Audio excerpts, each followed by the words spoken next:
with his oratory skills, and I'm a big admirer, I speak Malay very well, even Bahasa Indonesia. He managed to get everyone to support Indonesia for the Indonesians. All this ABRI and so on that came to target the Chinese happened during Suharto's time, not during his time. Now I see that parallel now with Subhas Chandra Bose. Equality was already there then, and in fact, formally as a non-aligned movement was under Tito, 1961. Nehru was representing India, that they formalized the non-aligned movement. I think that's an important area to connect with the Zogfan that Tun Razak noted for ASEAN. I think that's the direction we should take. And egalitarianism that's not just between borders, between ethnic groups, between religions and so on. I stopped there so that because of the little time there, can you all please, as quickly as possible, because we have only 19 minutes, pose questions to this. We are lucky to have an eminent professor here. Yes, please. Put your hands up, please. Yes.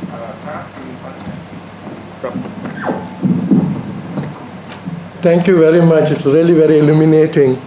And in many ways, I asked you a question in Singapore, and I think you gave much more elaborate and detailed answer here, because there I sort of tended to oppose Gandhi and Netaji, and you already answered that there, and here, you further developed it.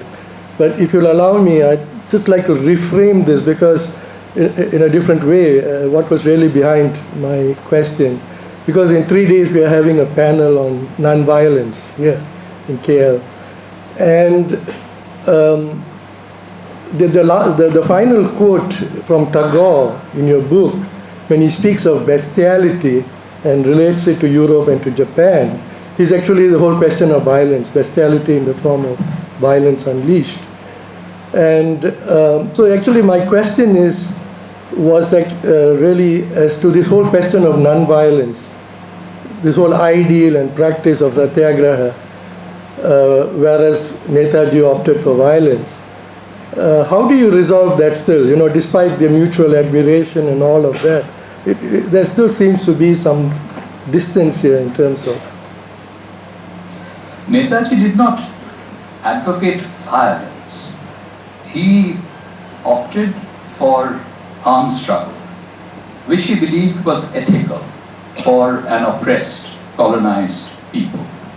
And he had been part of Gandhi's nonviolent non-cooperation and civil disobedience movements in the 1920s and 1930s.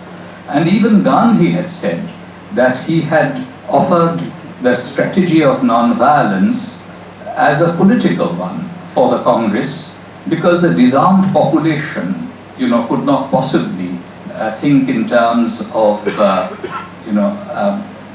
waging an armed struggle, excepting in the context of an international war crisis. And so, I think there was a mention of Nelson Mandela earlier today. Nelson Mandela, even though he's often portrayed as somebody who is a follower of Gandhi, and he never disavowed the armed struggle against apartheid in South Africa. And when he came to Calcutta after the end of apartheid, speaking in the Eden Garden Stadium, he paid a wonderful tribute to Netaji. He also offered his homage to Gandhi and Nehru, but he basically said that Netaji was was the one who inspired the youth all across the colonized and oppressed world. And yes, they had different strategies, but even Gandhi acknowledged, the achievements of Netaji and his soldiers of freedom. More questions? More questions, please. Thank you. Wait, Professor Ari has got a question.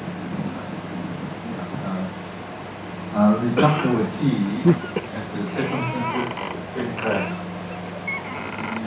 enlightenment. We talked over tea. Yes. The Yeah. circumstances leading to the crash led to that. Yeah. First of all, I think it's very important to keep the focus on Netaji's life and work, because that's what the current generation can learn something of value from. But I'm prepared to, address the matter of what I describe as the mortal end of a deathless hero. Japan had just announced their surrender on the 15th of August 1945, but the war had not quite ended, and Netaji was trying to move from one battlefield to another, and he traveled from Singapore to Bangkok, and then from Bangkok he flew to Saigon, and he was traveling in a military bomber, and once again he had only one Indian companion. This time it was Habibur Rahman, who had been the Deputy Chief of Staff of the INA in Singapore. Abid Hassan was there up to Saigon, but Habibur Rahman had the higher military rank, so he was accompanying Netaji. And as a historian, I have absolutely no doubt in my mind that tragically, Netaji died as a result of the crash of this Japanese, reconstructed military bomber in Taipei on 18th of August 1945. And that is because there were 7 survivors. We have the eyewitness testimony of 6 of the 7 survivors, including Habibur Rahman, who told the same story until his death in 1978. We have the eyewitness testimony of doctors who attended to him, a nurse who looked after him, an interpreter who knew him well, who was brought to his bedside, and so on. And I would not be so emphatic if people want to say that we just don't know. Because in a deeper sense, Netaji is deathless. He still holds lessons for us today. But I'm saying this with some degree of emphasis, because unfortunately, there are some very small, mischievous groups of people who spread all manner of conspiracy theories, and some of them are extremely demeaning to a leader who was the only top-ranking leader of the Indian freedom struggle, who laid down his life on the battlefield, fighting for India's freedom. And that is a martyrdom that we should learn to honor. So that is why I'm saying that when people talk about, some ridiculous Baba somewhere in UP, that is grossly insulting to Netaji. That is why I'm sure that the younger generation will be able to come to terms with the mortal end of a deathless hero. Who would not have wanted him to come back and solve the kind of problems not just of India but all of Asia? But now I think we need to accept historical reality and instead place the entire focus on his life and work, and also discuss issues of the sort that have been put on the table before us today by Prabhakaran Nair, that what can we learn from Netaji's example for a better future for multi-ethnic societies and polities across the world today? Those are the kinds of questions which I think are really most relevant. I just wanted to compliment a point. This happened in 1990, me listening to a BBC interview. Mandela was responding because he was accused at the time when the Soviet Union was collapsing. Mr. Mandela, you were very favorable to the communists. Are you still in the same stream? The response is like this. We have a common goal, and nothing is more noble to free our people. That's the point he made, to free our people. Some chose to take up arms to defend themselves. Some took it passively. He had his own goals, he was not part of them, but in the sense of taking the line of the communists, he talked about African socialism, which is very different. But still, it made a point clear, freeing yourself from colonization, from apartheid in his case, which is far more extensive than I think from 1948, when the government officially introduced apartheid in South Africa. So my own feeling is, as I hear now, a lot of it is new to me. I'm happy to hear it. I see the parallel between leaders who thought about the nation more than themselves. He suffered because he was in Robben Island, for example. Only selected days he went out to speak to the plants. Can you imagine? In a very tiny room, he was there for so many years. Incredible that he kept his mind. More questions?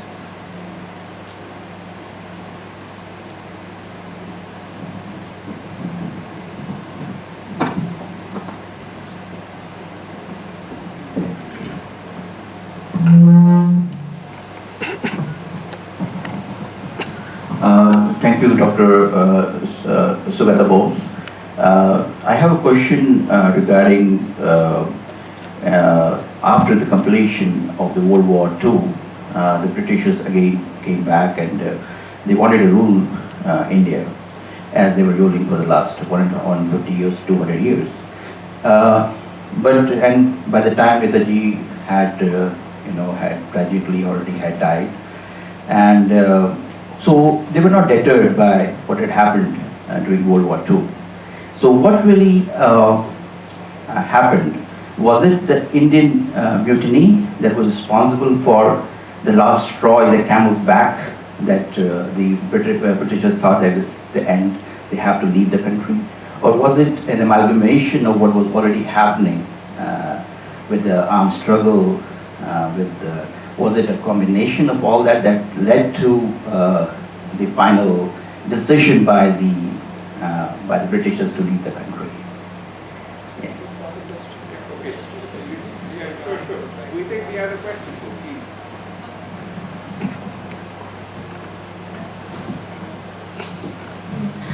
Okay. All right. Yeah, first of all, thank you so much again, Professor Bose, for all the talks. As usual, listening to you is like reading your books, the eloquency and the ideas that you brought out has, give many inspiration, especially for me. So having read some of your books and related to the talk previously about Asia after Europe and then the role of the Netaji Bose, it just comes to my mind, when we look at the context of Asia, as itself, regional power, or in terms of, great power rivalry, such as for China. It just comes to me that historically we have this kind of political situation where nation state, 29 countries, if I'm not mistaken, become a member of non-alignment movement, and it has taken for decades for this movement, to be able to say that Asia has its own voice, its role, its power. But then in the middle of 1970s, 1980s, we witnessed, we read from many literatures that basically this kind of movement faced some kind of challenges, such as development and industrialization that become the main hurdle for Asia, to rise as its own power at that time. We can exclude China when we talk about NAM, for instance. But in the context of today, we kind of have similar situation, right? Let's say now people talking about the global south, people talking about multiplex city as a character of the non-Western power. So my question is like, looking at the history, what basically can be a true challenge, for these regions to be able to maintain its power without, sitting or standing beside one of the global power at the moment. So that's my question. Thank you. You have enough queue for the 5 minutes. May I just ask Shumantro to help a little bit especially since he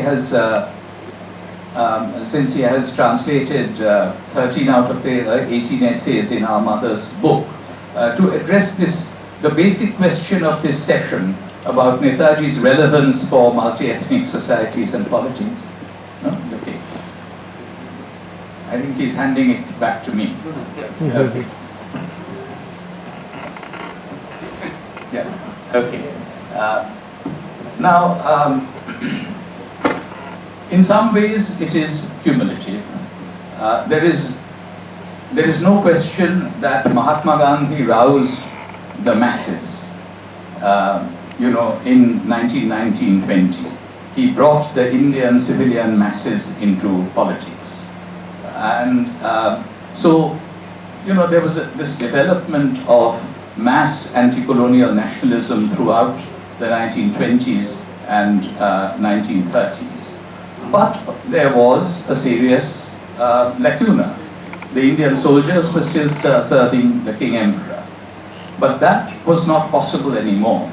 You're right to suggest that the British did not intend to leave India, even when the Second World War was coming to an end. They were at best prepared to discuss a greater Indianization of the administration. But what happened with the Red Fort trials was that, first of all, it became clear that the Indian people were all on the side of Netaji's soldiers. But it also became evident that even the soldiers who had fought for Britain during the Second World War were changing their minds, that it would not be possible to use Indian soldiers to hold India in subjection anymore. There was a mention of Cariappa by Professor Rasaya. Cariappa had fought on the British side. But what was he doing in the winter of 1945-1946? He was going to attend Gandhi's prayer meetings. He was coming to visit Subhas Chandra Bose, Netaji's elder brother, at his Woodburn Park home. It had become clear that Indian soldiers would not be used anymore either to hold India in subjection, but then Indian soldiers had also been used to keep other countries of the British Empire, other peoples, under imperialist domination. That wouldn't be possible either, because remember that the British at first used Indian troops to help the Dutch take Indonesia, retake Indonesia, the French retake Vietnam, but post the winter of 1945-1946, that was not possible. So Netaji had paved the way not only for the independence of India, and had he been able to return, then it would have been a united India, because he had the support of all the religious communities, and he would have had an equitable sharing of power among Hindus, Muslims, Sikhs, Christians, and so forth, and also the different linguistic groups of India. But he also facilitated the freedom of other colonized countries of Asia, because it was just not possible to use Indian forces anymore in support of Western imperialism. So that was his signal contribution at that moment. But he had also a bigger contribution, which is relevant even today, which we were talking about. I'll simply say very briefly in answer to your important and complex question that there were very generous conceptions of Asian unity, Asian solidarity, even Asian federation that had been in circulation in the 1920s, 1930s, 1940s and 1950s. The first Indian leader to envision an Asian federation was Netaji's political guru, Deshabandhu Chittaranjan Das, in his presidential address to the Indian National Congress in Gaya in December 1922. And both Subhas Chandra Bose and Netaji Subhas Chandra Bose followed that ideal and kept saying, Netaji in China during the Second World War said that he drew inspiration from Chittaranjan Das, but also Sun Yat-sen, to think in terms of an Asian federation. And what I would say is that it's better that, if moves towards some kind of a shared Asian formation is less state-driven than it became in Europe. That has been the problem, I think, of the European Union, despite its successes in overcoming the animosities between France and Germany and so on in the aftermath of the Second World War. So my hope would be that, taking inspiration from the past, it would be important not just for politicians and political leaders, but leaders of civil society, intellectuals, students, youth, women's movements, environmental movements, to play a part in the reconceptualizing of Asia for our times. Let me mention that I'm sure you'll agree with me that we've seen Professor Sugata Bose sharing enormous amount of knowledge. Some of them are still novel to me. And I must say that typically in a conference like that, when you have a great speaker, all of that is lost because of the dissipation that takes place once they go back. In order to do justice, I recommend very much that, because knowledge is a public good, it's non-excludable and non-diverse, please keep talking about it. You can even contest whatever great ideas that he shared with us, so that this knowledge is built in society to provide the effects of a public good. And with that, let's give him a big hand. The cue back to the MC. Thank you. Thank you, Prof. Please remain on stage for the next segment. I'd like to invite the founder president of the Malaysia Indian Heritage Society, Mr. Prabhakar Nair, to present a souvenir to Professor Dr. Sugata Bose.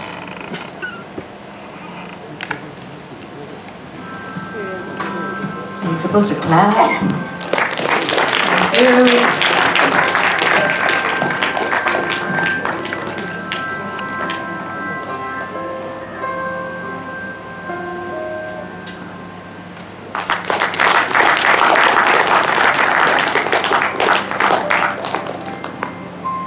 Now I'd like to request Professor Dr. Sugata Bose to kindly oblige us to present tokens of appreciation to the following gentlemen who helped make this, don't you agree, cerebral event a success. Ladies and gentlemen, as I announce your names, please make your way to the stage. Professor Dr. Raja Rasaya, our moderator for this lecture.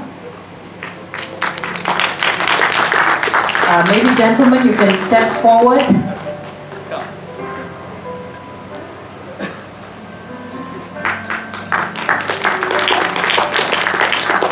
Professor Sumantro Bose, for gracing us with your kind presence all the way from Kolkata.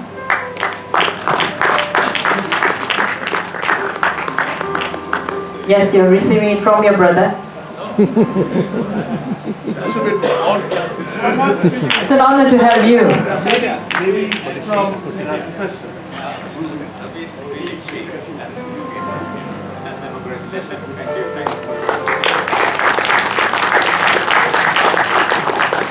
Mr. Prabhakar Nair, founder president of Malaysia India Heritage Society, co-organizers.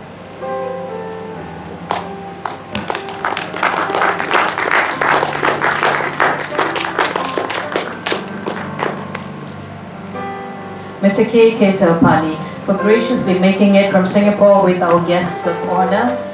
He may need help.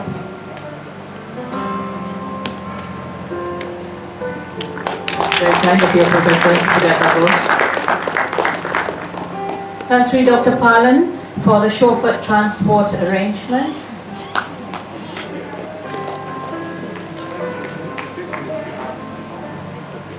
I think Tansi Palan has left.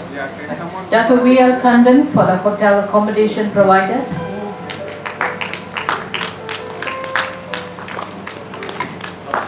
I think he needs.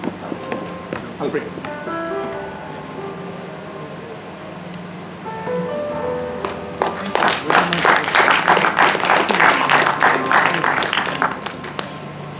Dr. Sudhir Sengupta, Vice President of the Malaysia India Heritage Society, for hosting the lovely lunch today.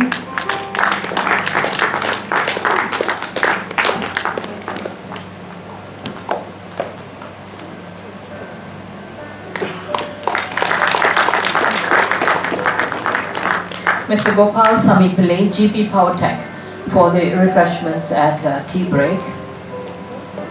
By the way, there's masala chai waiting for you at the reception. Please help yourselves after our session is over. Maybe take some selfies.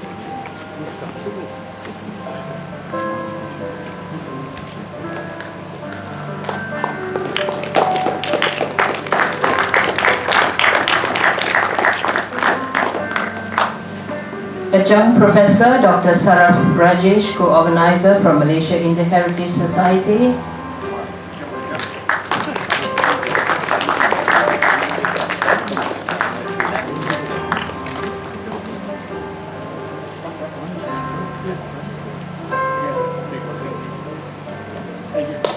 Dr. Raj Pandey, the Joint Secretary of the Thai Bharat Cultural Lodge, all the way from Bangkok, Thailand.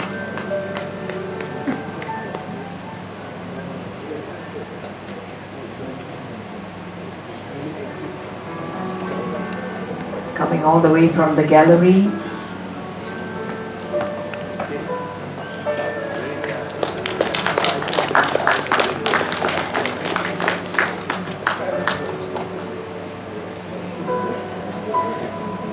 Mr. Radha Krishnan next, President of the Netaji Welfare Foundation.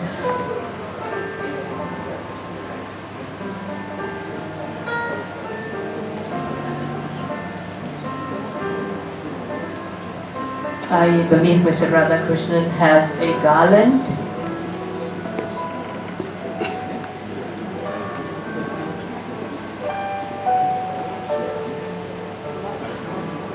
My apologies, that is Mr. Subbanarayanasamy, actually an INA veteran and advisor to the Netaji Subhas Chandra Bose Indian Cultural Center in Kuala Lumpur.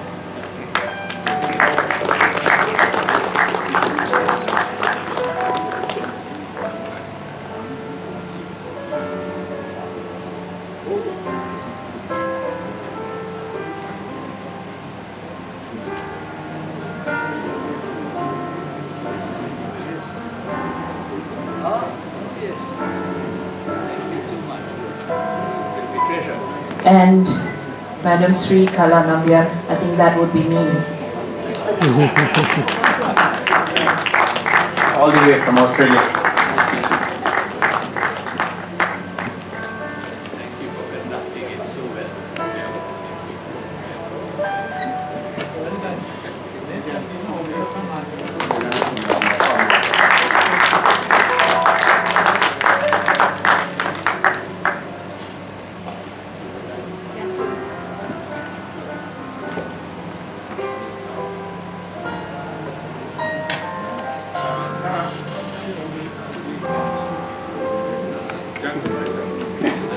We're not done yet. For the group photo, I'd like to invite on stage EXCO members of the Malaysia India Heritage Society present here, namely Mr. Philip Matthews, Professor Aruna Gopinath, Professor Dr. Aruna Gopinath, sorry, Mr. Manu